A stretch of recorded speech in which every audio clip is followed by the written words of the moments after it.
مولانا یروم رحمه الله یو ډېره عجیبه واقعه را نقل کړې ده چې د حضرت عمر رضی الله عنه په دور خلافت کې یو بوډا سړي اسلام قبول کړ، خو د دې نه مخکې به هغه سندرې او ګانې بجانې به یې وي، ځکه ډېر ښکلی اواز یې و، په سوونو خلک به ورته جمع او د آمدن ذریعې هم زیاته وه. کله چې دی بوډا شو غاښونه یې وغورځېدل، نو بیا خو یې سندرې ګانې بجانې نه شوې ویلې، نو د آمدن هغه ذریعې ختمه شوه، بچي هم نو، صرف یوه ښځه یې وه هغه هم وفات شوه. نو دی به خپلو دوستانو او واقفو خلکو ته ورغی، هغوی به یې میلمستیا وکړه، خوراس خاک دا به یې وله ورکړل، څه وخت پورې به دا سلسله جاري وه. اخر دا چې خپل دوستان هم ترېنه تنګ شو، بیا به یې څه نه ورکول، داسې وخت ورباندې راغی چې څو وخته به ورته د خوراک څه نه پیدا کېدل. یو ورځ یې د ځان سره دا سوچ وکړو چې کله زه ځوان وم، سندرې مې ویلې، نو په سوونو خلک به راته جمع و، قدر او عزت به مې هم زیات و. او چې زه سندرې نشم ویلې، ګانې بجانې نشم ویلې، نو خلک راله د یو وخت روټۍ راکولو ته هم تیار نه دي. نو زړه یې ډېر زیات خفه شو، افسوس یې وکړو چې کاش ما خو دا ځواني دا د رب ذوالجلال په عبادت او اطاعت کې تېره کړې وي، نو دومره ذلیله به نه وم.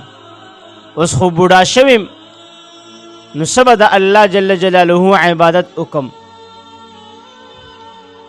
په دې سوچ کې ډوب او جنت البقیع طرف ته روان شو، او هلته د قبرونو په منځ کې په یو ځای کې کېناسته، توبې وویسته او په جلا جلا کې دا دعا وغوښته: ای ربه، ما خو خپله ځواني ضایع کړې ده، اوس خو ما سره هېڅ نشته چې ستا په حضور کې پیش کم.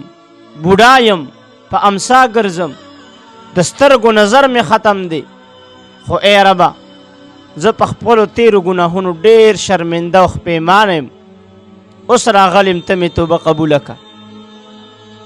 کله چې دا دعا وغوښته، د غرمې وخت و، نو خوب ورغی، اوده شو. څه وخت پس چې راپاڅېده، نو ګورو چې مخامخ یو کس را روان دی او په سر باندې څه ایښودي دي.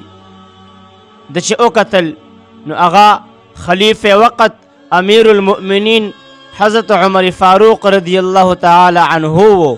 دی ډېر ویرېده چې زه خو ډېر ګنهګار یم، حضرت عمر رضی الله عنه خو زما غوندې کس په درو باندې وهي، هسې نه چې ما هم په درو باندې ووهي.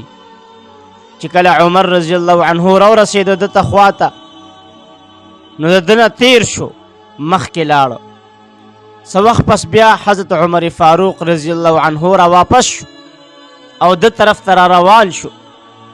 نو دی نورم زیات ویرېده، خو چې کله حضرت عمر رضی الله عنه ده ته راغی، نو د سر نه هغه لوښې راښکته که او ده ته وی چې روره روټۍ وخوره.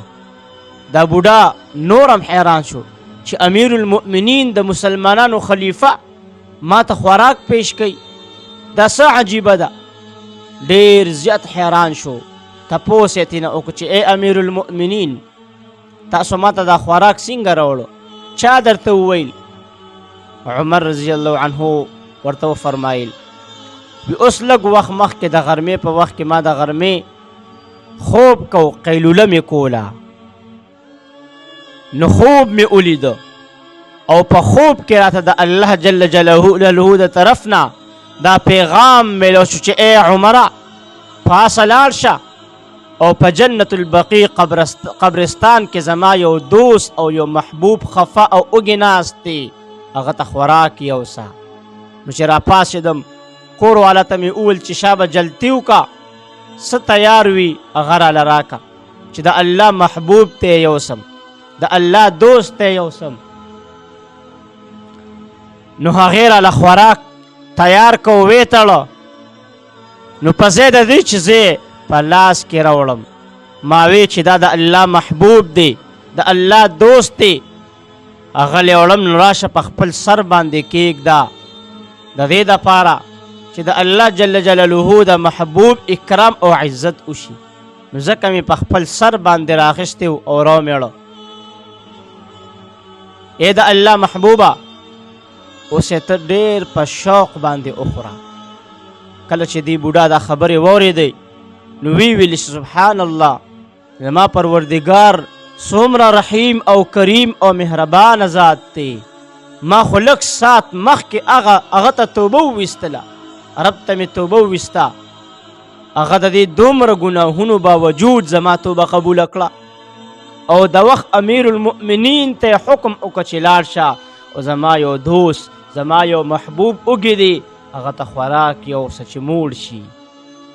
چې کله بوډا دا خبره وکړه نو په جړا شو او دومره وجړل چې په همغه ځای د حضرت عمر فاروق رضی الله عنه د وړاندې وفات شو. محترمو، تاسو واورېدل چې د الله جل جلاله د انسان د توبې څومره قدرداني کوونکی دی.